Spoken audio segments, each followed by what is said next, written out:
Assalamualaikum warahmatullahi wabarakatuh. Hai Sobat Sehat, ketemu lagi dalam acara Hidup Sehat bersama Dr. Anissa. Salam cari dokter. Kali ini kita akan membahas 48 jam fase kritis yang sangat penting pada pasien demam berdarah. Spektrum klinis pasien demam berdarah sangat bervariasi, mulai dari yang tidak bergejala hingga yang ringan atau self-limiting disease hingga severe dengue atau demam berdarah dengan gejala yang sangat berat. Pasien mana yang akhirnya mengalami demam berdarah severe atau severe dengue atau gejala yang berat sulit didefinisikan. Kadang-kadang pasien tersebut terlihat ringan atau tidak bergejala, namun kemudian dalam progresivitasnya menjadi demam berdarah dengue atau DBD yang severe atau berat yang dapat mengancam nyawa.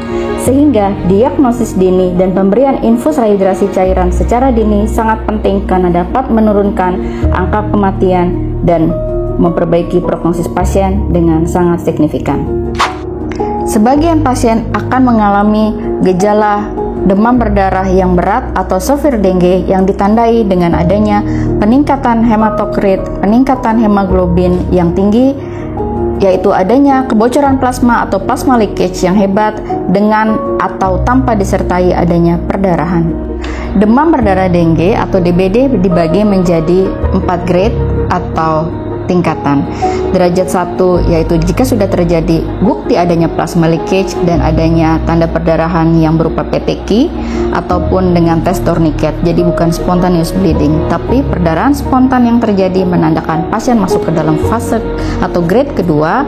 Kemudian adanya DSS atau mulai adanya penurunan tekan darah dan adanya penurunan MAP, nadi yang semakin lemah dan cepat akan menuju kepada fase grade 3 dan 4 DBD yang sangat berat.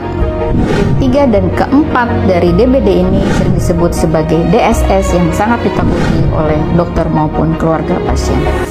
Untuk fase penyakitnya sendiri dibagi menjadi 3 fase, yaitu setelah inkubasi, pasien akan mulai merasakan adanya demam yang khasnya adalah mendadak tinggi bisa mencapai 40 derajat Celcius, yaitu adalah fase febris. Fase febris ini berlangsung mulai hari pertama bisa hingga hari ketiga atau hari keempat. Adanya nyeri-nyeri sendi, adanya nyeri pada otot, nyeri yang hebat pada belakang mata, dan sakit kepala. Dan yang paling khas juga adanya gangguan gastrointestinal atau rasa mual dan nafsu makan yang menurun hingga muntah. Kadang-kadang dapat juga disertai gejala seperti flu, adanya nyeri tenggorokan maupun adanya mata yang merah. Pada fase pertama atau fase febris atau fase demam ini dapat ditandai dengan adanya peningkatan hemoglobin, peningkatan hematokrit, dan juga dapat dilakukan pemeriksaan NS1 antigen untuk demam virus dengue ini. Kemudian fase kedua adalah fase kritis. Inilah 48 jam fase kritis yang paling penting pada pasien demam berdarah untuk dilakukan pemberian rehidrasi cairan infus intravena karena dapat menurunkan angka kematian yang sangat tinggi karena kita tidak pernah tahu apakah pasien ini merupakan pasien dengue non severe ataukah pasien dengue severe atau yang berat telah kita bahas tadi. Hati-hati, pada fase kritis suhu justru mulai turun dari angka yang ekstrim 39 hingga 40 derajat Celcius menjadi turun ke angka 37,5 hingga 38 derajat Celcius. Sehingga hal ini mungkin akan menyesatkan orang awam atau non-medis untuk menyangka bahwa penyakitnya sudah sembuh. Justru pada fase kritis inilah suhu pada pasien mulai turun, namun hati-hati, klinisnya tetap lemas, tetap gejala yang tadi tetap ada, nyeri pada seluruh tubuh, lemas, mungkin pusing sedikit berkurang karena suhu agak berkurang, namun tentu saja nafsu makan dan lemas dan ngilu-ngilu, dan tentu saja hasil laboratorium sangat diperlukan, yaitu terjadi peningkatan dari hemoglobin dan hematokrit bisa hingga 2 hingga 3 poin dari nilai baseline normalnya. Jika perempuan mungkin dari 12, hemoglobinnya bisa naik menjadi 14 hingga 15 gram per desiliter, dan hematokritnya bisa naik sekitar tadi jika 14 hingga 15, maka kurang lebih dikali 3, 43 hingga 45%. Ini mengindikasikan adanya kebocoran plasma atau plasma leakage yang tinggi sehingga pasien menjadi kekurangan cairan dan dapat terjadi shock tadi. Sehingga fase ini sangat penting untuk diberikan cairan. Pada laki-laki, baseline-nya kira-kira hemoglobinnya sekitar 15, bisa meningkat 2 hingga 3 poin yang menandakan adanya kebocoran plasma ini dari 15 kurang lebih menjadi 17 atau 18, dan hematokritnya kurang lebih menjadi 51 hingga 54%. Ini merupakan menjadi angka target pengobatan dokter. Bagaimana pemberian cairan, kapan dirasakan cukup, adalah dengan mengembalikan hematokrit dan hemoglobin ini ke angka baseline dari pasien, sehingga kebutuhan cairan yang keluar ke rongga ketiga dapat terpenuhi.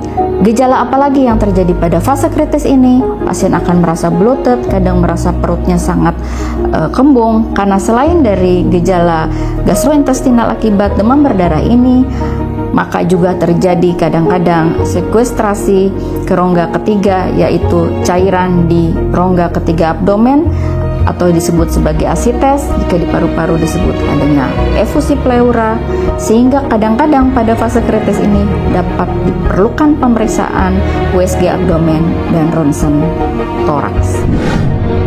Fase ketiga adalah fase recovery yang kita tunggu-tunggu. Fase ini biasanya terjadi mulai hari ke-6 hingga hari 8, berbeda-beda pada setiap pasien tergantung dengan beratnya infeksi, dengan sistem imun pasien, dan mungkin jenis virus dari dennya tersebut. Kemudian bagaimana kita tahu fase recovery atau penyembuhan ini terjadi? Tentu saja telah melewati fase kritis tadi, mulai terjadi hemodolusi atau penurunan hemoglobin dan penurunan hematokrit dan peningkatan leukosit yang akhirnya akan diikuti dengan peningkatan trombosit. Jadi pada fase kritis terjadi penurunan leukosit yang akan diikuti oleh penurunan trombosit.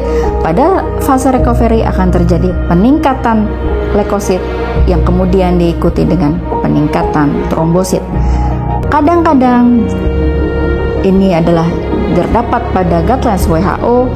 Kadang-kadang pada fase recovery hemoglobin dan hematokrit belum turun, jadi kesannya masih ada hemokonsentrasi di sana, sehingga hati-hati.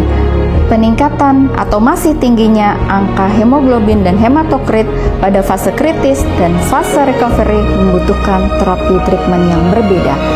Jika ditemui peningkatan hemoglobin dan hematokrit pada fase kritis, tentu kita harus berikan infus hingga terjadi penurunan ke angka baseline atau target kita dari pengobatan pasien terpenuhi dan adanya hemodinamik yang stabil dan perbaikan klinis. Namun jika hemoglobin dan hematokrit masih tinggi pada fase recovery yang ditandai dengan mulai masuk hari ke-6 atau 7, perbaikan klinis pasien, leukosit yang mulai meningkat dan diikuti dengan peningkatan trombosit, maka tidak perlu diberikan infus cairan yang berlebihan, karena akan menyebabkan hipervolemia yang akan mengakibatkan bisa hingga terjadi edema paru hingga komplikasi pasien yang tidak perlu terjadi akibat over treatment. Pada fase recovery masih diberikan loading cairan, apalagi jika pasiennya mudah mengalami edema paru, misalnya pada pasien usia tua, pasien dengan komorbid penyakit jantung atau diabetes dan darah tinggi, pasien anak-anak atau obes, pasien-pasien dengan obesitas. Dengan pasien-pasien yang mengalami edema paru ini, jika mengalami intubasi, alveolnya yang sudah penuh dengan cairan, maka akan mudah mengalami ARDS dan mengakibatkan kematian. Demikian dari saya, semoga bermanfaat. Salam cari dokter.